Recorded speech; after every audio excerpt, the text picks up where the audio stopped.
कर्मों का फल 70 साल की एक बूढ़ी औरत जिसका पति अभी अभी उसे छोड़कर दुनिया से चला गया है, जिसका अपने पति के अलावा इस दुनिया में उसे अपना कहने के लिए कोई नहीं था, बाल बच्चे भी नहीं। पिछले कई दिनों से उसे घर खाली करने के लिए नोटिस पर नोटिस आए जा रही थी।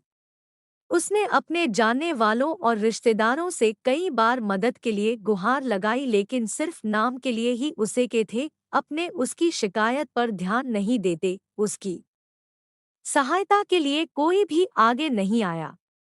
कई लोग तो उसे देखकर ही अपना रास्ता मोड़ लिया करते। बेचारी करे भी तो क्या करें। आखिरकार वह दिन भी जल्दी आ पहुंचा जब उसके फ्लैट के मालिक ने उसको फ्लैट खाली कराने के लिए उसके पास कुछ सिक्योरिटी वाले भेज दिए। बूढ़ी औरत उन हट्टे कट्टे आदमियों को देखकर और भी ज्यादा सहम गई। वो उनके आगे गिड़गिड़ाने लगी, उनके पैर पकड़ लिया और कहने लगी उसे सिर्फ 2 दिन की मोहलत दे दी जाए, वो कुछ भी करके अपने लिए रहने के लिए कोई और जगह की तलाश कर लेगी। मगर वो आदमी उसकी एक बात सुनने को तैयार नहीं थे।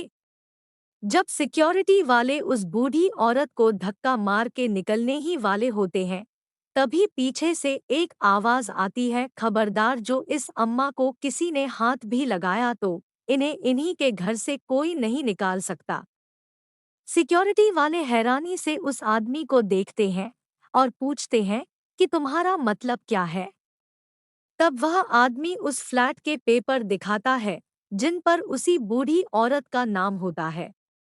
वह उन्हें तुरंत वहां से निकल जाने के लिए कहता है। पेपर देखकर वह सिक्योरिटी वाले वहां से निकल जाते हैं। यह सारी घटना बूढ़ी औरत बड़े अचंभे में देखती रहती है।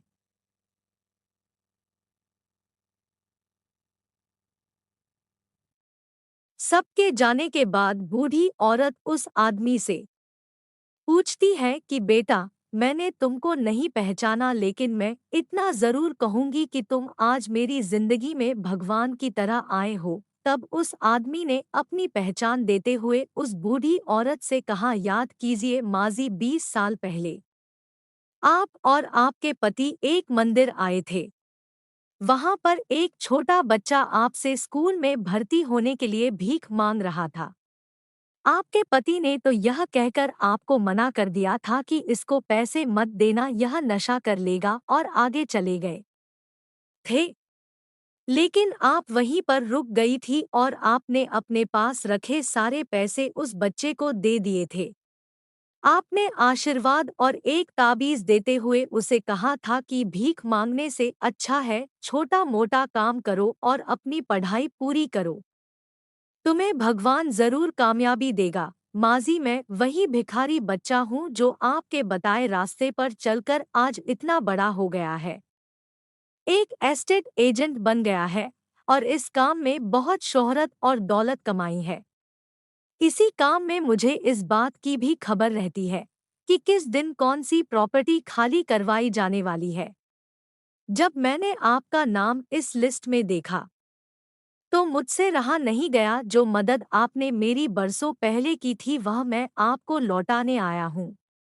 इसलिए मैंने तुरंत आपका घर खरीदकर आपके नाम कर दिया है। आपने जो ताबीज मुझे उस समय दिया था जिसने मेरी आज तक रक्षा की है, मैं वह आपको लौटाना चाहता हूँ। मैं चाहता हूँ कि यह ताबीज अब आपकी रक्षा करे। हाँ, मेरी एक और विनती है, बुढ़ापे के समय में अगर मैं आपकी लाठी बन पाऊँ तो मैं अपने आप को खुशनसीब समझूंगा। यानी कि अगर आप मेरे साथ रहेगी तो मुझे और अच्छा लगेगा। बूढ़ी औरत यह सब बातें सुनकर बहुत खुश हो जाती है और उसकी आंखों से खुशी के आंसू बहने लगते हैं। सीख दोस्तों, कर्म एक चक्र की तरह होते हैं जो कभी ना कभी लौट के आपके पास जरूर आते हैं। इसलिए जीवन में जब भी मौका मिले अच्छे कर्म करते रहिए।